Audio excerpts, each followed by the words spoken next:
doing whatever she wants, right? So this is how we know. And this is what she does.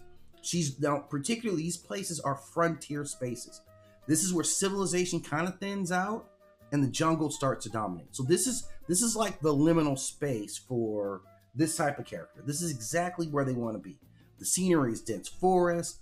She's all about devouring, staying alive. Like this is female coded in so many ways that she will consume you for fuel. So she's born at this threshold between settlements and wilderness, and this is where you would catch men who are associated with the settlement, wandering off the path, and now you get consumed by this terrifying creature, in the darkness. You thought you were about to get some. That's where you were going with it, and that's what walked you right into this, right? Classic trap. I think they call that the honeypot. Now, for this woman, then there's multiple versions of her. There's the seductive woman version, the one I like the best, where she's beautiful, she has long hair, she has very vulnerable appearance. Sometimes she's crying or at least calling out for help. She appears injured, alone, and seemingly completely defensive. Who wouldn't fall into that, guys? Who wouldn't, right? If anyone who wouldn't, raise your hand. Put your hand back down, okay? Because you would have fallen into it. The second is she's seen as this horror.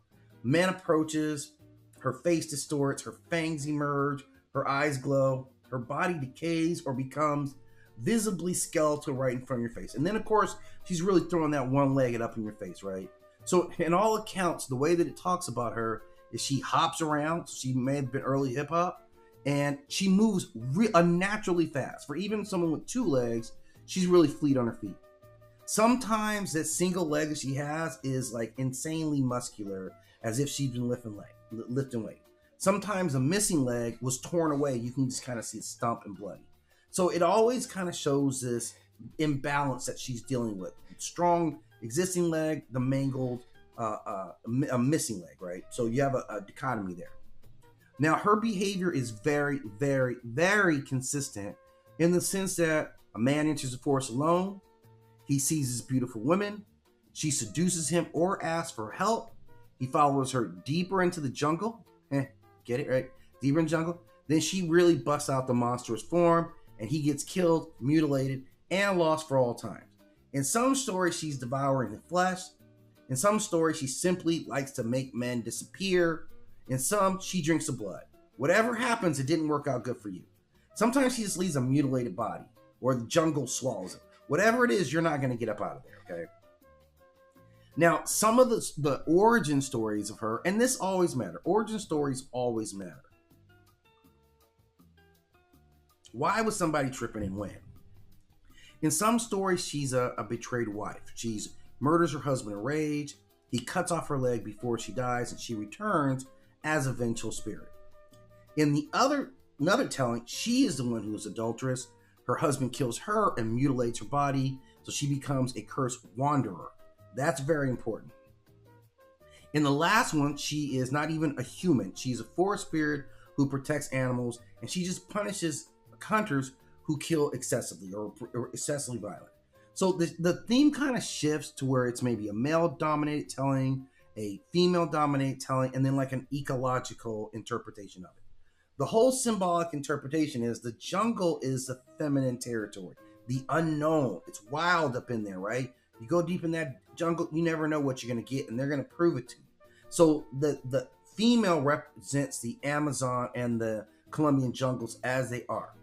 Dense, wet, this is not my words, enveloping, pleasant, happy, right? Difficult to navigate, full of hidden dangers, okay? So entering into the forest is metaphorically aligned with the body. Like you're coming into a body, you're crossing a boundary, you're leaving order, and you're entering or unknown. So she becomes the embodiment of the jungle itself. Now, her having one leg is also very powerful symbolism in a couple of ways as well. She's incomplete, right? She's unbalanced. She's been distorted. She is still deadly, but it interprets as having a significant moral imbalance, sexual imbalance, punishment for that imbalance, trauma that is made visible. So we can look at her and be like, uh-oh, something happened. And then this is that patriarchal mutilation. So sometimes that missing leg, it has a lot of play and swing in how we see that leg, because the leg gets weaponized. So she is herself seduction as a trap. She weaponizes in the attraction, which is crucial. She doesn't openly attack, she lures. She tells you something about what culturally they fear. That men fear desire led them to danger. That's what we're seeing. And desire overwhelms like the survival instinct. And in this era in time, that's 100% what they were looking at, right? Again, this is a frontier environment. These are isolated settlements. This is dangerous wilderness. There's already limited law enforcement, and you're already just taking a high risk just because of where you are. So she explains her disappearance, right? The man doesn't come home, and they say, La Patasola got him. That's it. They don't even go out and look for you later because they're like, oh man, he must have got by La Patasola. I saw him saying something about some hot girl with one leg, and he never came back. And they don't look for you or anything. They just chalk that up. It's an accidental death. You got lost, whatever. You got murdered. You're no longer here, so we're not even gonna pursue it, right? Oh well. Now, socially, this functions as multiple social messaging. One, don't be wandering around finding some hoes and cheating. Stop wandering off by yourself. Protect ecological boundaries. Assume that there's unexplained threats, and reinforce communal activities like doing stuff together. So she's all about promoting knowledge through this mythology. Now, on the psychological layer, this is almost like an anime figure, right? She's attraction that's fused with this destruction, desire fused with death, and beauty masking this overall decay. So she represents not only female autonomy, but fear of uncontrolled sexuality, fear of nature, overpowering civilization, fear of being devoured by what it is you desire. So we can see there's lots of alignments in mythology that are like this, like Slavic forest spirits. There's banshees in Europe. There's jungle spirits like in Asia, I believe, and the Greek sirens, who kind of do the same thing. Even African bush spirits, they kind of do the same thing. She's defined by her leg missing, but all of them kind of do the same thing. Crash and burn if you get a man around you. So she persists through oral storytelling.